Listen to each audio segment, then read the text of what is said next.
Hey guys, it's Nick. Before we get going today, I wanted to give you a few discount codes for the products we love and our show sponsors. So don't just turn this one off. If you're listening to this podcast, we at Hardwick Life want to reward you for your loyalty. So take 25% off of your order by using the code HardwickFF25, because after this long, we consider you friends and family. That's HardwickFF25 at hardwick.life. It's like hardwick.com, but that one was taken by a shirt company. So hardwick.life is where you can find it. For 20% off at bubsnaturals.com, use the code Hardwick20. That's Hardwick20 at bubsnaturals.com. And for 10% off at Julian Bakery, use the code Nick Hardwick, that's me, at julianbakery.com. Again, Nick Hardwick at julianbakery.com. Now, if you want to hear what I take daily and get some insight as to what you should take, maybe, stay tuned. If not, skip ahead about a minute and we will be into the show. Thank you all. All right. So you want to know what you should buy. I take 6 of our Hardwick Life products every day. I originally started that company out of kind of selfish needs. I wanted to get access to the absolute highest grade products in the world. Our supplements are pharmaceutical grade, all of them. They've got unique delivery mechanisms. So you aren't just getting expensive urine, you're actually absorbing the products at a higher rate than cheaper store-bought supplements. I take brain, joint, fuel, phyto, pump, and neuro. Now, that may be a little extreme for you, but those are my jams. Now, I've done a lot of damage to my body. I need all of them. The brain and joint, they're kind of self-explanatory, right? Fuel is one of the only whey protein powders that I can take that doesn't upset my tummy. And we hear the same thing quite frequently from folks that don't process dairy all that well. That's because it's made from New Zealand grass-fed whey. New Zealand has the highest dairy standards in the world. There's a noticeable difference, and the flavor, it's pretty damn incredible. For a peri-workout drink, which peri-workout, you'll hear that term, it means around your workout, or to add protein midday, I put 2 scoops of fuel with pump, which has 3 grams of creatine per serving, 400 milligrams of ATP, which is the body's energy currency, and 95 milligrams of caffeine to get you all fired up. All of those, they allow you to do more work in the gym, getting better results. More work equals better results. Who would have thought? Seriously, you can work harder and have a lower rate of perceived exertion. And I like to add in phyto, which has all of the necessary nutrients, vitamins, and minerals, along with this patented formula called True Brock, which contains glucoraphanin, which researchers at MIT are calling the fountain of youth. And lastly, I take neuro about an hour before bed. Dr. Andrew Huberman, a Stanford neuroscientist, host of the Huberman Lab podcast and recent guest with Joe Rogan. I'm sure some of you listen to that guy. He's pretty awesome. Recommended in our 3rd episode ever, we got him before he blew up, magnesium L-threonate, as it's the only form of magnesium to cross the blood-brain barrier. And it increases levels of brain magnesium, and that leads to better cognition and a more robust memory. That's important. It also has a slight sedative effect to help you get to sleep. All right, I'm not going to bore you with more details. Get over to Hardwick Life and use the code HardwickFF25 for 25% off. Now, you guys that have been following me for a while now know that I've used Bubs Naturals since the company's inception. I don't know. I may be their first ever ambassador. I know there's a lot of bigger names now that are promoting Bubs. The company is blown up and is thriving because many folks like me understand how great their product is. I take 2 scoops of their collagen protein and 1 scoop of the MCT oil powder daily with my morning coffee. Try it once, you're going to be hooked. It's unbelievably creamy. The collagen is also really a great way to sneak some protein into your kids' lives too. It's unflavored, so you can add it into pancakes, oatmeal, mac and cheese, or juice, and they're not going to notice a thing. Use the code Hardwick20 for 20% off. Lastly, before we get to the show, I want to tell you about my friends at Julian Bakery. This company, they've really got their act together. I believe most people could use more protein in their lives. It's got a very positive effect on satiety, brain signaling, and maintaining a healthy body weight. I recommend 1 gram of protein per pound of body weight. Please don't listen to Zac Efron's trainer who on their show falsely ties too much protein to kidney failure and loss of bone density. And certainly don't go to the Game Changers propaganda documentary on Netflix for your science. Neither of these use actual science. There's a lot of kooks out there, folks. We're going to keep fighting the good fight. I love a variety of protein. Obviously, I've told you about our whey protein, Bubs Collagen Protein. And Julian Bakery's specialty, in my opinion, is their egg white protein powder. They come in ridiculous flavors like pumpkin pie, coconut, maple glazed donut. They blend easily. They're a great addition in the middle of the day. Use the code Nick Hardwick for 10% off. That's Nick Hardwick for 10% off. All right, that's enough. Let's get you back to the show. Love y'all. Good morning, afternoon, evening. Whatever time you're listening. It's the Hardwick Life podcast. I'm Nick Hardwick with co-host Jayme Hardwick. How are you, babe? Hello, Nicholas. I'm good. How are you? Everything is well? Sort of. Yeah, you're not feeling great. Not feeling great. And we sort of had an incident this morning, didn't we? I mean, not you and I between each other. We did have one at the gym, which was a little scary. It got the heart rate elevated, didn't it? A little out of left field. Did you feel an adrenaline release as it happened? A little bit. I did. So we're at the gym. We're training together, which was super fun. Super fun. We only do it maybe once a week. Yeah. But it's always fun. It was great. Mm-hmm. Yeah, it was a really good pump. We did chest, shoulders, and triceps. And if you want to know what we do, we basically take like 3 exercises, do 4 sets of 8 to 12, and try to get as close to failure on the last 2 sets of every exercise that you can. So every body part gets 3 to 4 exercises and 3 to 4 sets and 8 to 12 repetitions and try to get close to failure. Jamie's currently trying to pop her back. So we're at the gym today, and like just random, well, it wasn't random that our friend was there. Our buddy trains at the gym as well. And he's like getting confronted by a female who's working out there. And it was very bizarre because he's got his earbuds in, sticking to himself, training. And he's sort of like he is to himself. He's quiet. He's a quiet guy. Quiet guy. Yes. You know? So even looking over and seeing the girl and him talk, I was like, oh, that's weird, but whatever. Maybe they're just chit-chatting. Yeah, it was not a chit-chat. It was not a chit-chat. His ass out for nothing. Absolutely nothing. Like he wasn't making eye contact, and I think he was getting yelled at for not making eye contact. Like she was on a machine. He was at the platform. He was doing his work, minding his business, keeping his head down. And just started getting yelled at by what we eventually found out appeared to be a highly emotionally and mentally unstable human being at the gym. And then Jayme kind of piped in. And what was your first thing that you said? So Anthony took out his earbud, our friend, and was like, I don't know why I just got screamed at. And I was like, by her? And I did like the girl was staring across the gym at us. I go, by her? And he goes, yeah. And she comes over and she started bowing up at me. Yeah. What are you looking at? Yeah, do you know my name? Yeah, she was like, that was what she kept saying to Anthony too. Do you even know my name? Do you even know my name? And I was like, what is going on here? How would we know your name? You're new here. It seems like you don't work out at this time usually. And you have failed to introduce yourself. And further, I would not want to know your name at this point. So she said that to you. Do you even know my name? And I was like, she's like, no. Well, look at you. Aren't you just pretty and cute? And God must love you more than me. Isn't that right? God must love you more than me. And she just kept doing this whole deal. And I was like trying to put myself in the middle. And I'm like, okay, we're sorry. There must have been a misunderstanding. And it was like, it was a little tension. It was weird. And I kind of kept trying to turn my back. It was like, okay, you go work out. We're going to do our thing. Okay, go. Thank you. And don't look the zombie in the eyes. And she just kept going. Yeah. It was getting a little scary to the point where when we left, I wrote the owner an email and I sent the email that I wrote to the other people who were around. And I was like, could you guys please follow up? Because look, I'm trying to get a workout in. We've got a pretty cool crew that comes in there and it's taken months to be able to develop relationships and everything. And this one girl comes in, and in one foul swoop ruins everything. 5-minute window, it was like, oh my God. And now when we're working out, seriously, Jayme was doing an exercise.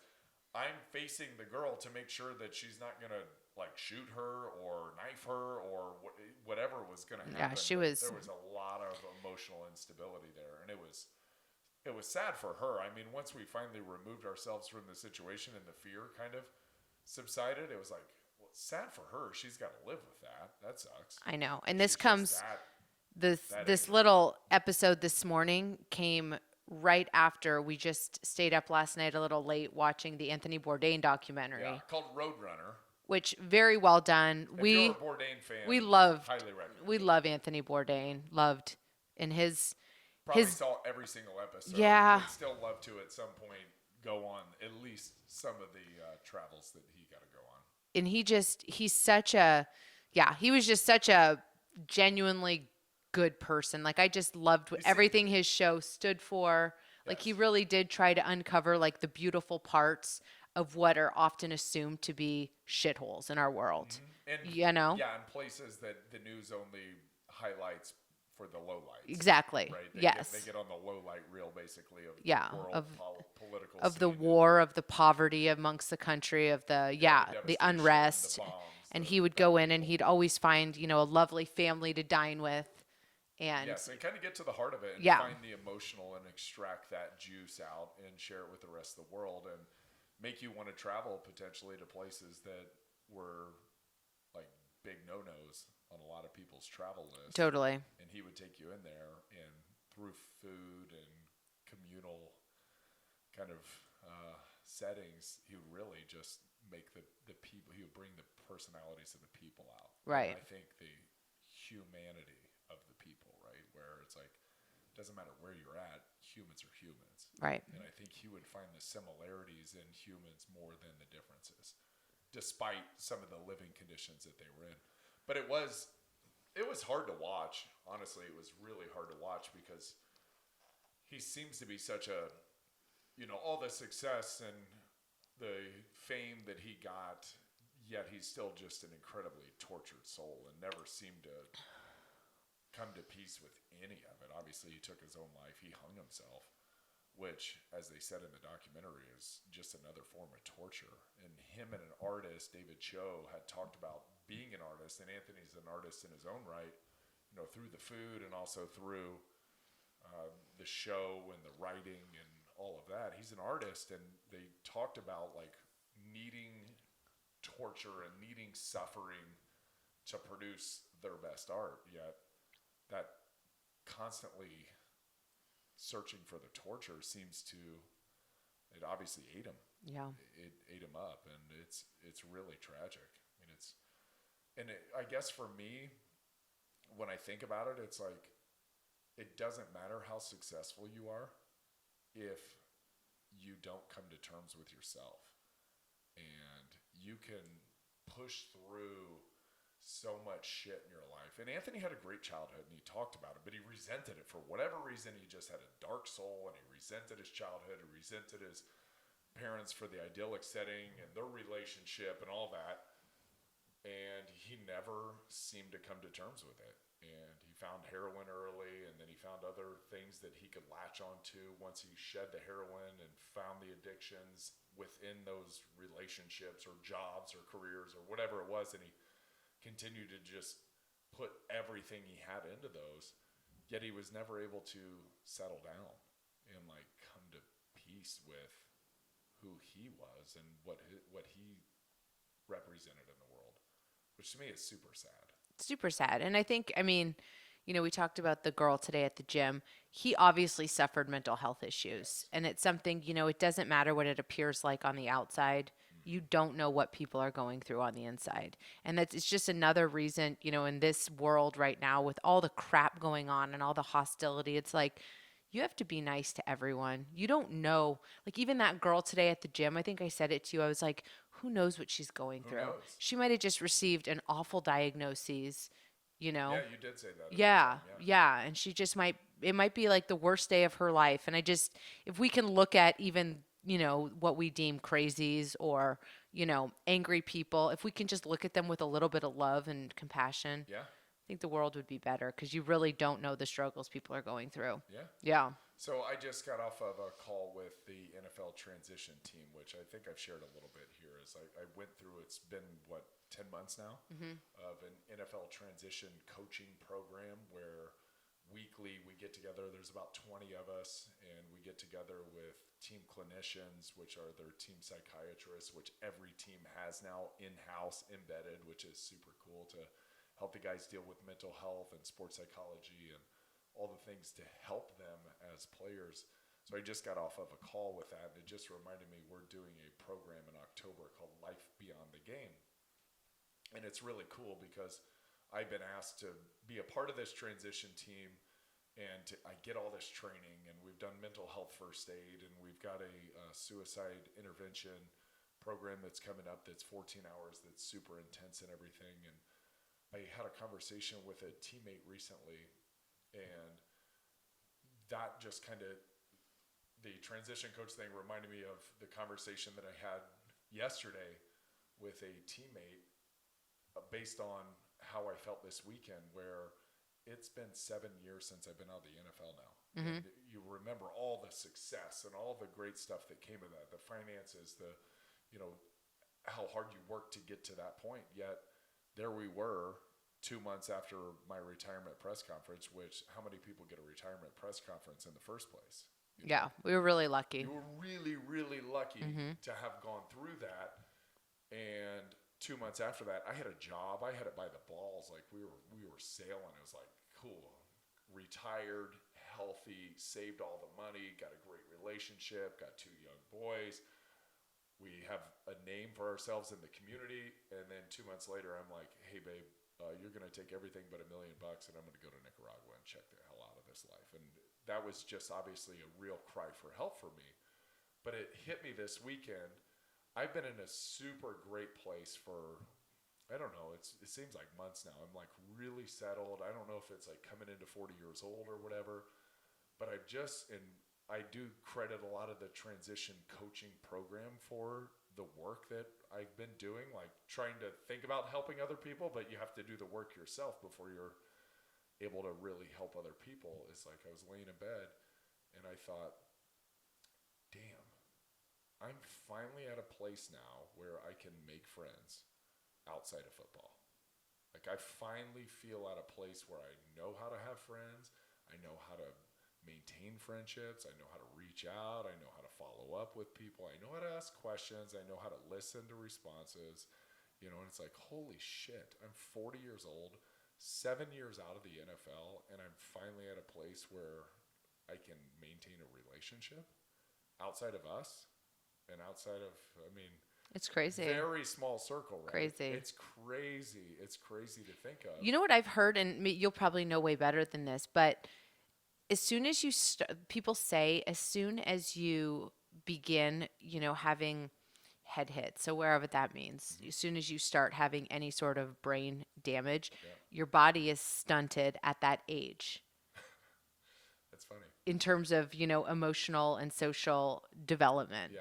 And so it's interesting because I think football players in general, as much as you guys are like, sometimes above and beyond, in your financial success or in, certain things people look up and are like, wow, I think a lot of things are stunted. There's a lot of developmental gaps that are left. And I don't think it has a whole lot to do with the head hits, although I'm sure that factors in a little bit. But just the way life is constructed for us, there are a crazy amount of developmental gaps. So most relationships for football players are one-sided, right? Where I'm coming into a relationship, you know everything about me, I know nothing about you, and it becomes now awkward for me to ask you questions. I get asked questions. I'm the player. The reporters ask me the questions. I give the answers. So to ask questions in reverse is like, whoa. Unnatural. It's very unnatural. You have to learn actually how to ask questions and go through that process. And that's what friends do, right? Friends share. Friends get vulnerable. Not in the locker room, you don't. Not in the locker room. Bullshit. It's alpha male. I'm hiding every weakness that I have from you because you may try to exploit that at some point. But when you break out of the locker room, now we have to go back and dig into some of that stuff that we shelved for a long time. Some of that vulnerability, some of the relationship skills, some of the question asking. Like, I can't tell you, I interviewed Sean Merriman or, you interview former teammates and you're like, holy shit, I wish I would have known that about you. I had no idea he was homeless. Right. I had no idea his house burned down and he lived in a shelter and he had There's so many things. Like every teammate had something super cool. Can you imagine the bonds that would happen if like vulnerability were a part of a locker room, Right. and relationships, and how deep those things would go, and then how much healthier we would be leaving the game if we actually had real friendships within the game and didn't just talk about football and didn't just talk about some of the superficial stuff, but talked about one another other than with just one or two guys. Yeah. I mean, think how much more you would fight for another guy if you cared more for him, Right. and love for them. But I do think there's a point where people look at success and it's like, oh, it's all good, right? So to kind of bring it full circle here. But there is so much plowing through and looking past all of those things, like the relationship gaps or the emotional gaps and some of the Or even like time management. Like you guys never had to manage a schedule. time People tell management. you where to go, when to be there. I can't tell you how much pain in the asses football players are to deal with. Right. Like to get a response. Now that I'm trying to get response, they're pain. Football players are pains in the asses, and I'm sure all athletes are. Everything is handled, right? Food's there. Here's when you eat. Here, show up, do this. I'll even give you a sheet of paper. You don't even have to answer an email. Like companies, we don't operate on emails. It's loaded in your iPad in your game plan on a weekly basis. So, like answering emails is a learning curve. Now we got to go. There's so many things that you don't know how to do Right. and feel completely incapable of, but you have to go back and retroactively learn how to do all those things. Right. And at the same time, like be super proud of the work that you did Yeah. and be super pumped at your success, but realize now I've got some gaps that need to be filled in. So I got to go back and color in some of those gaps. And it's taken 7 years to get here. And I'm certainly not done with my personal work. But when you think about success, a lot of times you're like, man, that person has no issues. There's a lot of issues. They're just hiding them. Right. They're just plowing through. And that is, I guess, the one benefit of like that kind of mentality is all your feelings, your emotions, all those things when you cross the white lines or when we come to work and when we go to practice, we just go. And it's like a safe place and you can come get all that done and you can stuff that down into a deep dark box somewhere in the back of your brain and not worry about it. But at some point it catches up to you. Yeah. And the same thing kind of with Anthony Bourdain. It's like at some point you have to be fine with who you are and where you're at in the world. And maybe it's funny because I listen to all these self-help books and everything and like business books, and it's like, you got to go harder, you got to go longer, you got to strive, it's like, do you? Part of me is like, I don't know. Do you? I mean, some people, yeah. Like if you're not there yet and you haven't achieved the success that you want in life yet, yes. But other people, it's like, are you good with yourself? Are you happy with what you're doing on a daily basis? Are you fulfilled?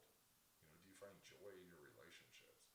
Like that shit's way more important than individual Right. success. I thought it was really cool in the documentary last night when he had that brief moment with Iggy Pop, who Iggy was Yes. like a super hardcore 70s partier, Yeah. crazy. Yeah. And Anthony's like, so all of that stuff, how do you find excitement anymore? Do you remember what his answer was? It was in the connections, right? He said it was in love, Yeah. in loving people and feeling love, from those. Feeling, that was the one thing. It's Yeah. like giving love and then feeling loved. Yeah. Those are the two things that excited him now. So Yes. when all the, hot models and heroin and alcohol and Yes. clubs are gone, that's really what Wasn't that what super? stuck. That was I thought that the was like a moment. I was like, "Guh," Yeah, because hit. when you peel back all the layers, that's all you have is love, right? Yes, is And that's all you want as a human is to love and be loved. So, love and be loved. yeah, that was a moment. Yeah, that's like on the hierarchy of human needs. Love's right there. Right. Totally. As one of the most important. Yeah. Air, water, Yeah. shelter.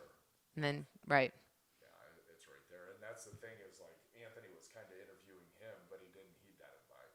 I know. And like accepting love and accepting that people do love you. Right. And Anthony was loved. By every. Gosh, everybody's life he touched. Yeah. Everybody. But that is one of those things, right? It's like he is a natural introvert and he was living in an extrovert world Right. where he became so famous that everybody knew him. Yeah. And I can't imagine that would be highly uncomfortable. Right. Because I'm 50% introvert, 50% extrovert. I've been tested on this. Yeah. And I like people, but I also need alone time. Right. Anthony can't go anywhere in the world, or couldn't, almost, Yeah. not be spotted. So, like, especially when he came home to New York and he's with his family and he's trying to, it's like, Anthony, you the man. Why aren't you somewhere else? And then I can imagine for him, he's sad to leave the family, but also he's like, get me some anonymity. So when he goes overseas, but then yet he's in a restaurant, you would think, oh yeah, anonymous. He's working his ass off. It's 24 hours, bang bang, in a city, but he's being followed by a camera, documented, surrounded by everybody, Right. told what to do and how to stand and sometimes And what to say. And it's funny because, again, we've watched the show at least 10 years. Yeah. We watched it We together. watched a long time, And yeah. I have to say, like, so many times we would look at each other and be like, man, to have his life. Yeah. And then to have this glimpse on the other side of it wasn't all it cracked up to be. So again, it's one of those things. It's even if somebody's life appears awesome, yeah, it's not always. Yeah, it's not. Yeah. Yeah, I'm sure he would trade for, happiness and just contentment Right. and love. Yeah. And kind of, what they were saying in the thing was he had an idyllic version in his head of what a family would look like. And everything he did not really support that vision. But when the vision wasn't coming to fruition, then it was like, oh, this isn't working for me. Right. Yeah, which it's just sad. Super sad, right? Yeah. So anyway, well, I'm glad to have you. Yeah, me too. Yeah, I'm glad to have your support. And I'm glad when I came to you and said I'm going to Nicaragua, you looked at me like, shut the fuck up. You're not going anywhere, buddy. Right. I think you were holding Teddy in your arms at the time. He was probably 1. He was young. Little. He was young. And Hudson was 3 and probably watching Bubble Guppies or Paw Patrol or something on the TV. And I come in bawling and you're like, buddy, you're not doing anything. You're not getting off this easy. So you saved my life. So Well, so thank you. Thanks. Yeah. Yeah. I'm always here for you. I don't know what was going to happen in Nicaragua, but I'm just going to go ahead and assume it probably wasn't Wasn't going to be good. going to last long and it wasn't going to be good. Wasn't a wholesome existence you were going for. No.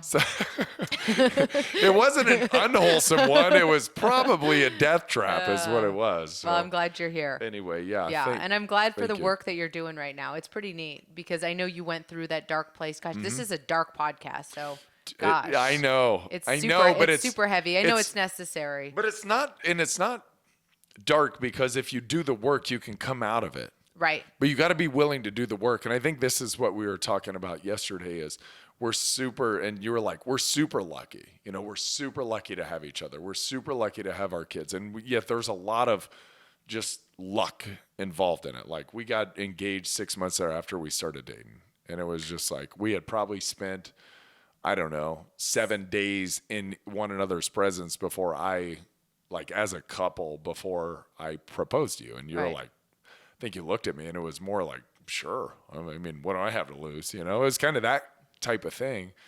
And then here we are. But I guess where the success really lies for us is the daily, just one, you work hard, I work hard on ourselves individually, maintaining a positive outlook, taking care of ourselves physically, working out, staying engaged socially, which you've done a really good job of encouraging me to do more, which I'm finally there, I think, on the other side of that, which that's a sign of mental health too. So if somebody's disengaging from life and you're noticing that and they're not calling you back and they're not texting you, really stay after them and check up on their mental health because they're probably struggling deep down. So they call that isolation, and I would call it caveman mentality, where you can't take care of anybody else. You only have to take care of yourself in your cave.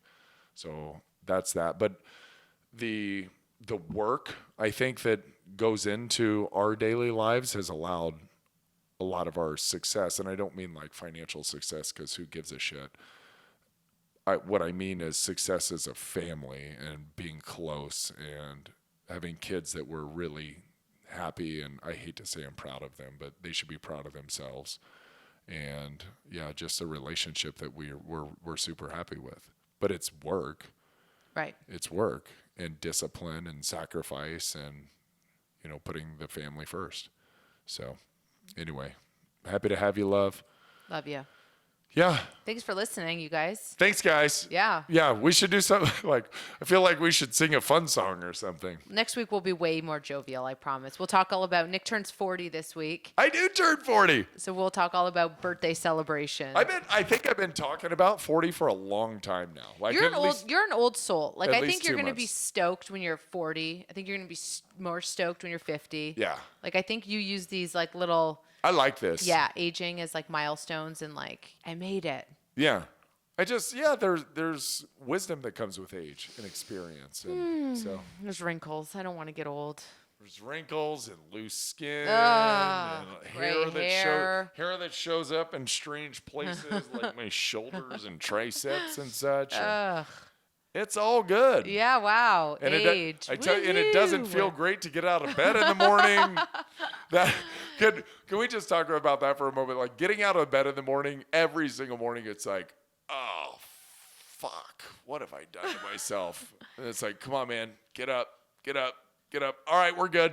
We're good. We're upright. And then boom, once you get going, here we are. Oh, hi. So, hey, Dale. Dale wants to say hi. Guys, we love you. We thank you so much. If you need us for anything, reach out.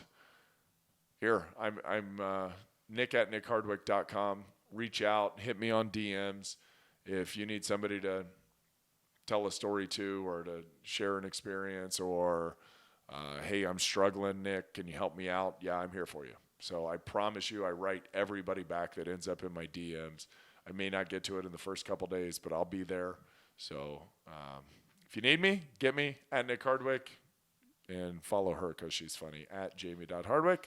And we love you guys. Thanks for listening. Okay, bye. Bye, guys.